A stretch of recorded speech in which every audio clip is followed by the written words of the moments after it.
Guys, update tayo. Kakakilabot naman po itong ipinapaabot sa mga tao sa atin ngayon, no? Totoo kaya ito, guys? Napanood po daw nila talaga, no? Yung end of the world ngayong Disyembre daw sa 31. Hindi ako makapaniwala dito, guys. Nakakakilabot po ito. Kung totoo man po ito, itatanong po natin sa ating kaibigan para po ay malinawan tayo dito. Baka po mangyari ba, no?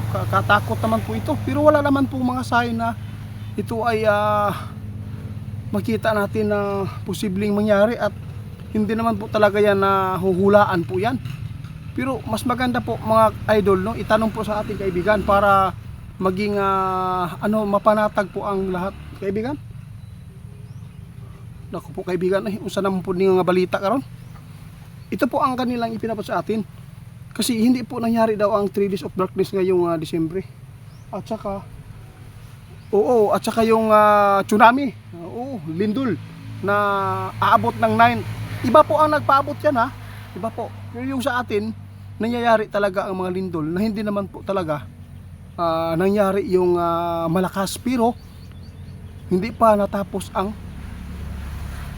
buwan, no? Hindi pa natapos ang Disyembre.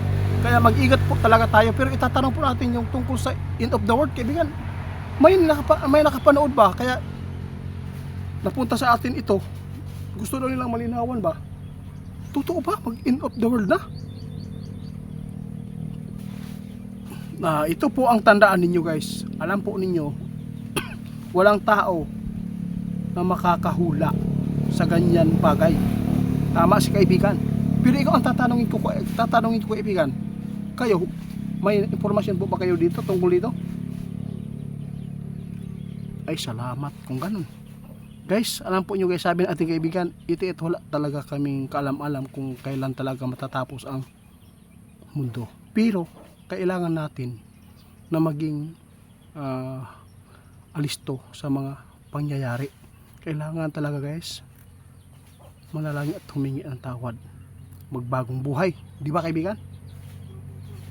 Ito ang sabi ng ating kaibigan. Kasi kapag nangyari po talaga yan, at least mayroon tayong nagawang pagsunod, di ba? Pero kaya napaabot namin ito sa inyo, kaibigan, kasi may napanooran nila ba na ngayon talaga sa pagsalubong daw ng New Year mangyayari. Guys, alam po niyo, guys, walang nakita si kaibigan ng mga sign na ganyan. Hindi yan mangyayari. Alam po niyo, iba po ang tao at ang elemento. Mas may kapangyarihan ang elemento. Huwag kayong matakot sa napanooran ninyo, ha. Pero ang lagi nating bantayan, kasi may ipinapaabot si kaibigan, yung fault line, kaibigan, wala talagang pagbabago. Ayun, yun talaga ang dapat nating paghandaan.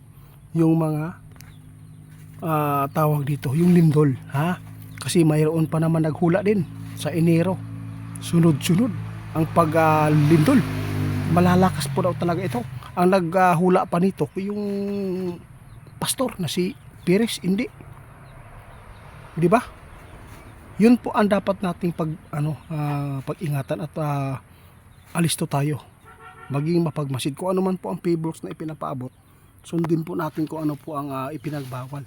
Si kaibigan, yung nagtanong sa amin, huwag kayong magpanik, ma'am, no? Sinabi ng ating kaibigan, talagang hindi po nahuhulaan po ang ganyan na mga bagay, yung end of the world, kasi wala man po silang nakita din na mga sign na pwedeng ipaabot nila sa atin. Kasi si kaibigan nagbabantay lagi. Kaibigan, salamat, ha.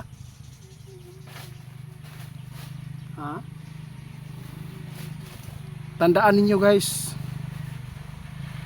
hindi pa natapos ang araw ng Disyembre, no? Hindi pa natapos ang buwan sa Disyembre 2025. Ito po ang nabalakan, no? Nag-alala si kaibigan kasi yung fault line hindi talaga maganda, at saka mayroon pa namang mga ibang lugar, no, na nakasagupa ng malakas na mga lindol. Kaya ingat po tayo lahat sa lahat ng magsalubong ng New Year. Sinabi po ng ating kaibigan na masama po ang kanilang nakikita sa New Year dahil napakarami daw madisgrasya sa paputok at sa mga ligaw na bala, lalo na mga aksidente, kaya unti-unting nangyayari.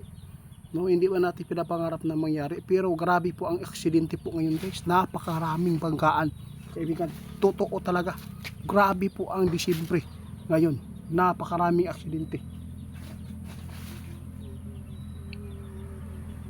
Mas lalo daw guys sa pagsalubong ng New Year, dapat po talaga mga kamag-anak, kung sino mahilig dyan sa inom, mahilig sa paputok, please lang po, kung gusto po ninyo makasama habang buhay, makasama ninyo, no, na matagal-tagal ang pamilya ninyo, dapat po lagi po ninyong pagsabihan na hindi yan dapat gawin para safety, panatag.